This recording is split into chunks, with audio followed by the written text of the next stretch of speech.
Alright guys, next figure in this set of Halo Anniversary Series 2 reviews is the Halo 2 Spartan.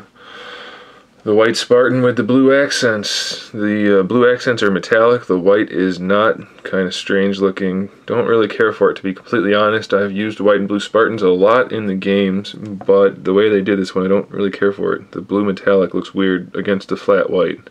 Semi-glossy, I guess, but still not metallic, so very strange. The paintwork is pretty shoddy too. It just doesn't look very polished, especially on the helmet. Just pretty bad, I guess. Kind of a sloppy figure. Don't really care for it. The white ones tend to look like that to begin with, since it's supposed to look, you know, a little bit of battle damage, I guess.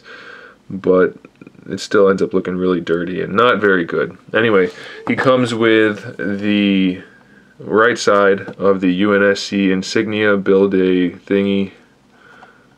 I don't know if that's stuff that's in there. You see that? There's like dust. It's not dust. It's like, I don't know what that is. I don't like that. I'm kind of getting upset with these Halo figures today.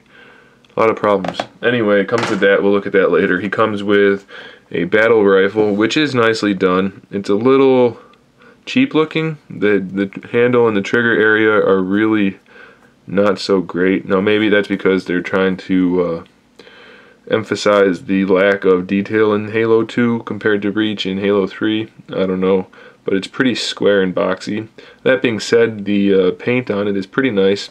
Has the little blue part up here for the scope, and the sculpt is done pretty well overall. It has the peg, the removable peg that goes in his back. He also has a peg hole on each thigh, and he comes with a frag grenade with the peg hole in it.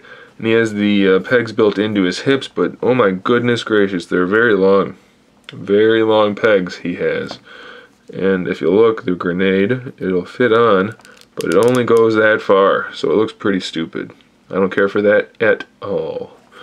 Let's get into the figure. It is built on the bigger Halo body, not the Halo 3 body. It's a 5 3/4 inch figure, Halo Reach size. Has the standard Halo articulation that we know from McFarlane. Halo Reach style shoulders with the ratchet. Pretty limited going up though. Not, I guess it's not too bad, but they are standard Reach shoulders. The elbow swivels here at the bicep. Has a ratchet and no swivel in the forearm on this guy. So he's missing that one point of articulation. The wrist rotates and has a hinge. That's obvious. He doesn't have the ball joint like the Reach figures. Same thing on the other side. Same kind of torso articulation as is common for the Halo figures. Full range of motion pretty much. Decent ab crunch. That's at the sacrifice of kind of having a gap under the armor. If you're looking for it, you'll see it. It doesn't quite look natural, but it gives him a better range of motion, so that's okay. As for the hips, I really don't care for these. They have the swivel forward backward like the Reach figures, and then they're connected just at the hip, or I mean at the thigh like the Reach figures, but it's just kind of ugly looking. The way they did it, I don't really care for it.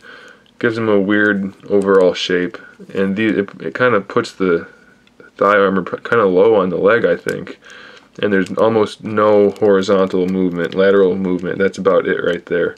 So the swivel is really all you're getting out of it, and then the forward and back, which is okay. I mean, you don't need the horizontal movement, but it is the way it is. So the knee is the same as the elbow, swivel like that, ratcheted joint, and actually it has the rotation at the top of the boot as well. It's pretty much non-existent due to the sculpt, but it is there. Ankles are the same as the Reach figures, but uglier. The ball joint really shows, and it's really ugly. This is an example of having it so that the foot can pivot this way. It is ratcheted nicely, so that's a nice touch. It swivels up here and down here, but I just wanted to show you, if you have it this way, you're going to see the peg from the joint, and if you have it this way, it's not as bad. You're going to see the ratchet and then the peg on the side, but you can rotate them and get them to work however you want. So it's still, I mean, the mobility is nice, it's just kind of ugly. And then the toe is the same as always. It is well, actually I can't even be completely sure how they put that together. It definitely rotates, so I guess that would help if you wanted to make his foot look like that.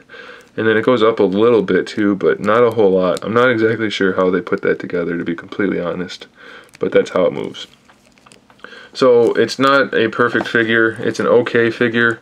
Personally, unless you're a completist or a big fan of Halo 2 or a big fan of White Spartans, it's probably an easy pass. He doesn't hold the battle rifle particularly well due to the small grip on there. You can kind of wedge the trigger into the finger, but it's really not that secure. It'll fall out fairly easily unless you just hold it upright. So it's an okay figure. It's not good. Well, I guess I could say it's good. It's not great. So like I said, it's an easy pass unless you particularly want this guy for some inherent reason. So there he is, guys. Thanks for watching. Stay tuned for one more single carded review, 2 more deluxe reviews, and that'll do it for the day. Hope you enjoyed this review and the next. So in the meantime, keep collecting.